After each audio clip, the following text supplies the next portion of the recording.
ಅಂತೂ ಇಂತೂ ಸಿಎಂ ಬಾಯಲ್ಲಿ ರಾಮನಾಮ ಹೊರಡ್ತಾ ಇದೆ. ಇದು ತೋರಿಕೆಗೆನಾ ಅಥವಾ ಜನಮೆಚ್ಚುಗೆಗೆನಾ ಅಥವಾ ಸಮಾಜದ ಅಂಜಿಕೆನಾ?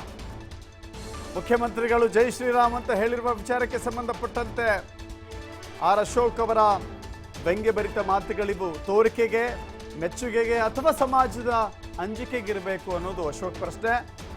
ನಿನ್ನೆ ಒಂದು ದೇವಸ್ಥಾನಕ್ಕೆ ಹೋಗಿದ್ದೀನಿ, ಸಂತೋಷದ ವಿಷಯ ಇದು. ಆದರೆ ಒಡೆದು ಆಳುವ ನೀತಿಯನ್ನ ರಾಮನ ವಿಷಯದಲ್ಲಿ ವಿಸ್ತರಿಸಬೇಡಿ ನೀವು. ಸಿಎಂ ಸಿದ್ದರಾಮಯ್ಯ ವಿರುದ್ಧ ವಿಧಾನಸಭೆಯ ವಿರೋಧ ಪಕ್ಷದ ನಾಯಕ ಆರ್ ಅಶೋಕ್ ಕಿಡಿಕಾರಿದ್ದಾರೆ.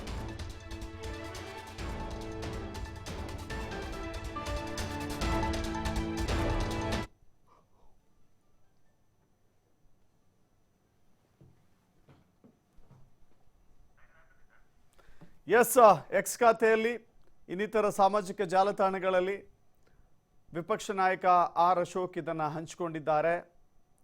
ಇದು ತೋರಿಕೆಗ, ಜನಮೆಚ್ಚುಗೆಗ, ಸಮಾಜದ ಅಂಜಿಕೆಗ ಗೊತ್ತಿಲ್ಲ. ಆದರೆ ಮುಖ್ಯಮಂತ್ರಿಗಳ ಬಾಯಲ್ಲಿ ರಾಮನಾಮ ಹೊರಡುತ್ತಿದೆ ಅನ್ನೋದು ಸಂತೋಷದ ವಿಷಯ ಅಂತ ಹೇಳಿ ಆರ್ ಅಶೋಕ್ ಹೇಳಿದ್ದಾರೆ. ಆರ್ ಅಶೋಕ್ ಮುಖ್ಯಮಂತ್ರಿಗಳು ನಿನ್ನೆಯಷ್ಟೇ ಮಾತನಾಡಿದ್ರು. ಜೈ ಶ್ರೀರಾಮ ಅಂತ ಘೋಷಣೆಯನ್ನು ಕೂಗಿದ್ರು. ನನ್ನ ಹೆಸರಿನಲ್ಲಿ ರಾಮನಿದ್ದಾನೆ, ನಾನು ರಾಮಭಕ್ತ, ನನ್ನ ಕ್ಷೇತ್ರ ವರುಣಾದ ಸಿದ್ದರಾಮನ ಹುಂಡಿ ಗ್ರಾಮದಲ್ಲಿ ನಾನೇ ರಾಮನ ದೇವಸ್ಥಾನವನ್ನು ನಿರ್ಮಾಣ ಮಾಡಿದ್ದೇನೆ, ಇದಕ್ಕಿಂತ ಭಕ್ತಿ ಬೇಕಾ ಅಂತ ಪ್ರಶ್ನೆ ಕೇಳಿದರು. ಜೈ ಶ್ರೀರಾಮ ಅಂತ ಹೇಳಿದರು. ಇದು ಬಿ ಜೆ ಪಿಯವರಿಗೆ ಒಂದು ರೀತಿ ಟಾಂಟ್ ಕೊಟ್ಟ ರೀತಿಯಲ್ಲೇ ಆಗಿತ್ತು. ಯಾಕಂತ ಹೇಳಿದ್ರೆ ಬಿ ಜೆ ಪಿಯವರು ಕಾಂಗ್ರೆಸ್ನವರನ್ನು ರಾಮ ವಿರೋಧಿ, ಹಿಂದೂ ವಿರೋಧಿ, ರಾಮ ಮಂದಿರದ ವಿರೋಧಿ ಅಂತ ಬಿಂಬಿಸುವ ಪ್ರಯತ್ನವನ್ನು ನಿರಂತರವಾಗಿ ಮಾಡ್ತಾ ಇತ್ತು.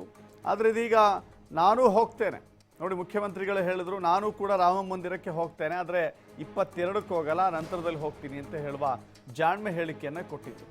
ಆ ನಂತರದಲ್ಲಿ ಜೈ ಶ್ರೀರಾಮ್ ಅಂತ ಘೋಷಣೆ ಕೂಗಿಸಿ ನೋಡೋಣ ಸಿದ್ದರಾಮಯ್ಯ ಅವರಿಂದ ಅಂತ ಕೆಲವರಷ್ಟು ಸವಾಲು ಹಾಕಿದ್ದ ಅನೇಕ ಉದಾಹರಣೆಗಳಿದ್ದಾವೆ.